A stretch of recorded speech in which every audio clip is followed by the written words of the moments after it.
Friends, मैं doctor सुधी अग्रवाल काम्बोज, आपकी ब्रेस्ट एंड एंडोक्रीन सर्जन।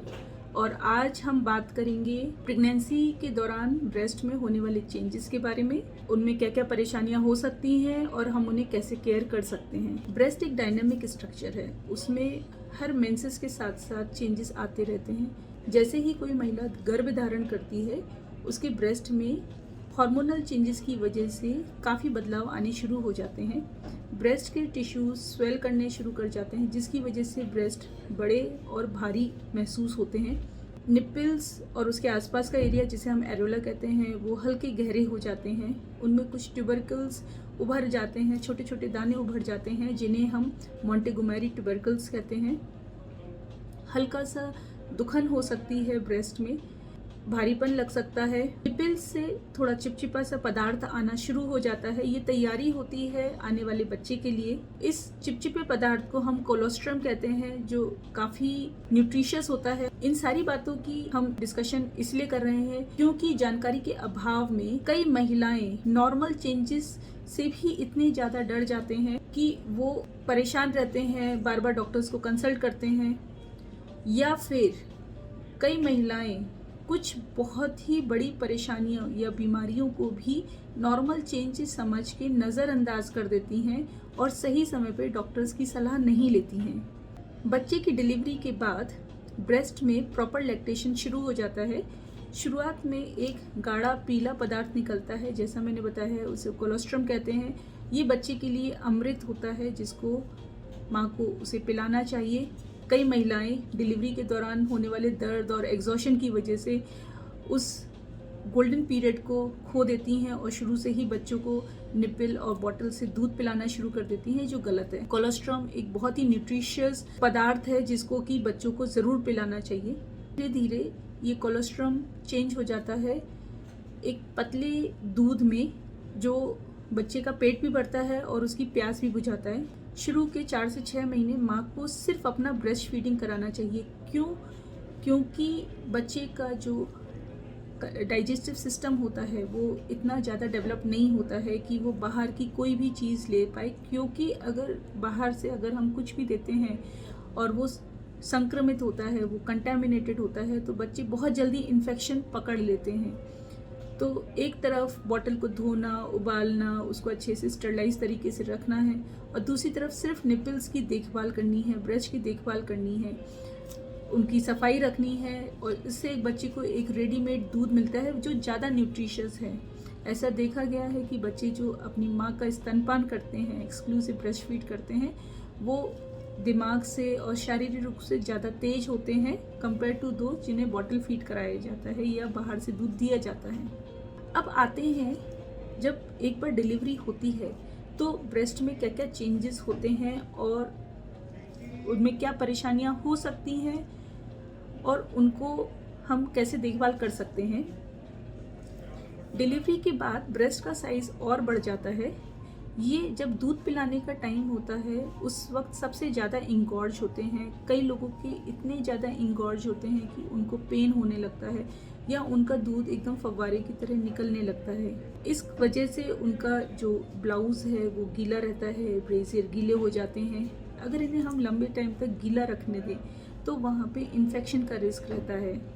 इसीलिए माओं को निपल पैड्स का इस्तेमाल करना चाहिए, जो मेंस्ट्रुएशन पैड्स की तरह ही होते हैं। ये ब्रेस्ट के आकार के होते हैं, ब्रेसियर के अंदर बहुत अच्छे से फिट हो जाते हैं। इनको लगाने से जो गीलापन है ये बाहर दिखता नहीं है, वो उसको सोखता रहता है और माँ उसको टाइम टाइम पे चेंज कर सकती है।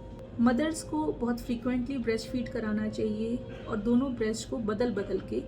अगर राइट से ब्रेस्ट फीड कराया है तो पहले राइट को पूरी तरह एम्प्टी होने दे, बच्चे की पूरी भूख शांत होने दे, रेदर देन कि वो जल्दी जल्दी स्विच करे राइट और लेफ्ट ब्रेस्ट को। कारण कि जो दूध होता है उसके शुरुआत में पानी ज़्यादा होता है, जो बच्चे की प्यास बुझाता है, और बाद में इसमें से गाढ़ा पदार्थ निकलता है जो बच्चे को एनर्जी देता है। तो अगर माँ ने बहुत जल्दी स्विच कर दिया है एक ब्रेस्ट से दूसरे ब्रेस्ट की तरफ, तो बच्चे को की प्यास बुझ जाएगी, लेकिन उसको एडिक्वेट न्यूट्रिशन नहीं मिल पाएगा। इसीलिए बच्चे को जब वो दूध पिलाएं तो पहले एक ब्रेस्ट पूरा एम्प्टी होने दें, अगला फीड वो दूसरी तरफ के ब्रेस्ट से कराएं। बच्चे को कभी भी दूध पिलाने पर माँ की पोजीशन एकदम कंफर्टेबल होनी चाहिए, वो पिलोज को इस्तेमाल कर सकती है इस प्रकार से कि उसका हाथ भी ना थके और बच्चे को अच्छा सपोर्ट मिल जाए, कंफर्टेबल सपोर्ट मिल जाए, जिससे उसकी लैचिंग अच्छी हो सके। अगर बच्चे की लैचिंग सही नहीं हुई तो बच्चा लैच करने के चक्कर में उस निपल को अपने मसूड़ों से बाइट करेगा और अगर उसने बाइट किया तो ये माँ के लिए बहुत पेनफुल हो सकता है। कई बार अगर वहाँ पे एक ब्रीच हुआ स्किन में तो इन्फेक्शन ट्रेवल कर सकता है जो ब्रेस्ट एब्सेस डेवलप कर सकता है। बच्चे का सिर हल्का ऊंचा होना चाहिए, नहीं तो जो दूध वो पी रहा है वो उसके नेजोफेरिंग्स में जा सकता है, उसके कान में जा सकता है, रिकरेंट ओटाइटिस मीडिया कर सकता है, कान का इन्फेक्शन कर सकता है। इसलिए बच्चे का सिर हमेशा ऊंचा होना चाहिए। कई माँओं के निपल्स इन्वर्टेड होते हैं, मतलब जो निपल्स हैं वो अंदर की तरफ धंसे होते हैं। ये आमतौर पे डेवलपमेंटल होते हैं। जब माँ का ब्रेस्ट डेवलप हो रहा होता है, लड़की थी जब वो, तो उस वक्त उसको पता लग जाता है कि मेरे ब्रेस्ट में ये प्रॉब्लम है। अगर वो उसी वक्त ही एक अच्छा ट्रीटमेंट ले, ट्रीटमेंट में ज़्यादातर केसेस में हम उनको कहते हैं कि आप अपने निपल्स को बाहर की तरफ लेकर आइए।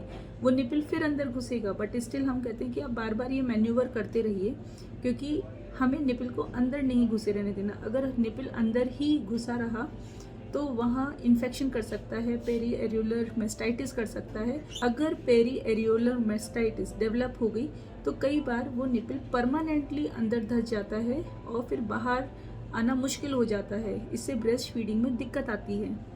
कभी कभी हम सर्जिकल करेक्शन का भी रुख करते हैं। इस सर्जिकल करेक्शन में हम निपल के बेस में कुछ सस्पेंशन सूचर्स लगा देते हैं, जिससे कि निपल अंदर नहीं धंस पाता है, निपल बाहर प्रोजेक्टेड रहता है। ये ब्रेस्ट फीडिंग में हेल्प करता है, लैचिंग में।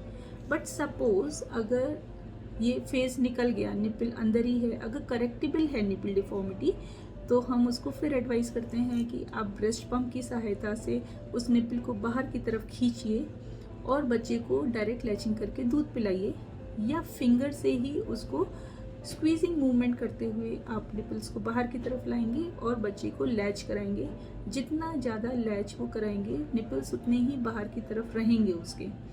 ब्रेस्ट फीड कराना इसलिए आवश्यक है क्योंकि अगर ब्रेस्ट फीड नहीं कराते हैं तो ना सिर्फ बच्चे के न्यूट्रिशन में फ़र्क पड़ता है, बल्कि जो ब्रेस्ट फीडिंग होता है एक बहुत अच्छा मेथड है मदर और बच्चे के कनेक्ट करने में। ब्रेस्ट फीडिंग ऐसा टाइम है जब मदर और बेबी सबसे क्लोज होते हैं और सबसे इंटीमेट होते हैं। ये एक गोल्डन अपॉर्चुनिटी होती है एक कनेक्शन इस्टेब्लिश करने के लिए। इसके अलावा अगर ब्रेस्ट फीडिंग नहीं कराई जाती है किसी भी कारण से, तो शॉर्ट टर्म में उस ब्रेस्ट में जो दूध इकट्ठा होता है उसमें इन्फेक्शन का रिस्क रहता है। इन्फेक्शन हल्का हो सकता है, कभी कभी दवाइयों से कंट्रोल हो जाता है, लेकिन कई बार अगर उसमें पस बन गया तो हमको उसको ड्रेन करना पड़ता है, वो सर्जिकल प्रॉब्लम बन जाती है। ये एक पेनफुल कंडीशन होती है मदर्स के लिए। तो बेटर है कि इस कंडीशन में ना पड़ के उसको दूध अगर टाइम टाइम पे पिलाया जाए और वहाँ पे कोई दूध इकट्ठा ना होने पाए तो इस कंडीशन से बचा जा सकता है। लंबे समय के लिए ऐसा देखा गया है जिन माँओं ने बच्चों को दूध नहीं पिलाया किसी भी कारण से, उनमें ब्रेस्ट कैंसर डेवलप होने का रिस्क बहुत हाई होता है, क्योंकि कुछ ऐसे तत्व होते हैं दूध में जिनमें अगर वो ज़्यादा समय तक ब्रेस्ट में रहते हैं और उनको निकाला ना जाए तो ऐसा देखा गया है कि ऐसी महिलाओं में ब्रेस्ट कैंसर का रिस्क बहुत ज़्यादा होता है। इसीलिए हम इनकरेज करते हैं पेशेंट्स को, महिलाओं को, कि आप ज़्यादा से ज़्यादा ब्रेस्ट फीड जितना करा सकें आराम से वो बिल्कुल कराइए। कई बार निपल्स में डक्ट ब्लॉकेज का प्रॉब्लम आता है, किसी वजह से उसमें डक्ट अगर ब्लॉक हो जाती है निपल्स की, तो उसमें उस डक्ट के अलोंग जो ग्लैंड होता है वहाँ पे दूध जमने लगता है। इसको हम गैलेक्टोसील कहते हैं। कई बार महिलाएं हमारे पास गांठ करके आती हैं कि हम दूध पिला रहे थे, हमको गांठें बन गई हैं। ज़्यादातर गांठें एक हल्के मसाज या हॉट फॉर्मेंटेशन से, जेंटल मसाज से निपल का जो ब्लॉक है वो खुल सकता है। अगर हम उसे ट्राई करते हैं समय रहते तो वो खुल जाता है। जो ब्रेस्ट में गांठ है उसको जेंटल प्रेशर देके और हल्का स्क्वीजिंग मूवमेंट, मसाज देके अगर हम उसको स्क्वीज़ करें, निपल्स की तरफ प्रेस करें, तब भी ये प्रॉब्लम सॉल्व हो जाती है। बट सपोज़ अगर इस वजह से, ये किसी भी वजह से प्रॉब्लम सॉल्व नहीं होती है, तो आपको डॉक्टर से मिलना चाहिए वो एडिक्वेट जो भी इम्पॉर्टेंट टेस्ट हैं वो करवा के असेस करेंगे कि क्या ये कंजर्वेटिवली बिना किसी इंटरवेंशन के ठीक हो सकता है या हमें इंटरवेंशन की ज़रूरत होती है। उसमें भी कई बार अगर प्योर गैलेक्टोसील होता है तो एक बहुत छोटी नीडल से उसका दूध खींचने से वो परेशानी सॉल्व हो जाती है। अगर किसी कारणवश समय रहते उसको ट्रीटमेंट नहीं मिलता है तब इसी तरह की गैलेक्टोसील में पस फॉर्मेशन का रिस्क रहता है, जो बाद में फिर सर्जिकल करेक्शन करना पड़ता है उसका। एक बहुत कॉमन समस्या हम देखते हैं कि जब भी गांठ होती है किसी महिला में स्तनपान के दौरान, तो मोस्ट ऑफ द टाइम जो लेडीज़ हैं वो ये सोचती हैं कि यार दूध जम गया है, थनेला हो गया है या दूध जम गया है इस वजह से, और वो उसको नज़रअंदाज कर देती हैं। बाद में जब वो किसी वजह से गांठ नहीं होती है, वो बहुत तेज़ी से बढ़ती है, वो हमसे संपर्क करते हैं तो हमें उसमें कैंसर के फीचर्स भी मिलते हैं। तो ऐसी पॉसिबिलिटी है जो फ्रीक्वेंटली हमें मिलती है। और अगर ब्रेस्ट फीडिंग के दौरान कैंसर डेवलप होता है तो ये यूजुअली बहुत ही एग्रेसिव कैंसर्स होते हैं। इसीलिए एज अ ब्रेस्ट सर्जन मैं आपको एडवाइस करूँगी कि अगर आपको ब्रेस्ट में कहीं भी कोई भी गांठ मिलती है तो उसको आप नज़रअंदाज कभी भी मत कीजिए। खुद से मत सोचिए कि दूध जम गया होगा। दूध जमा होगा बहुत अच्छी बात है, लेकिन डॉक्टर को असेस करने देंगे कि ये क्या प्रॉब्लम है, क्या ये एक हल्की प्रॉब्लम है। अगर हल्की प्रॉब्लम है तो आपकी परेशानी ख़त्म, वो जो भी कंजर्वेटिव ट्रीटमेंट है उससे हो जाएगा, बट आपकी कोई बड़ी प्रॉब्लम मिस नहीं होनी चाहिए, ये हमारा प्राइमरी कंसर्न है। सो फ्रेंड्स, मैं उम्मीद करती हूँ कि आपको प्रेगनेंसी और लैक्टेशन के दौरान ब्रेस्ट की केयर कैसे करनी चाहिए, उसके क्या क्या प्रॉब्लम्स आ सकते हैं और उनको हम कैसे डील करना चाहिए, इसके बारे में कुछ जानकारी अवश्य मिली होगी। इसी के साथ मैं आप सबसे विदा लेती हूँ। Thank you very much.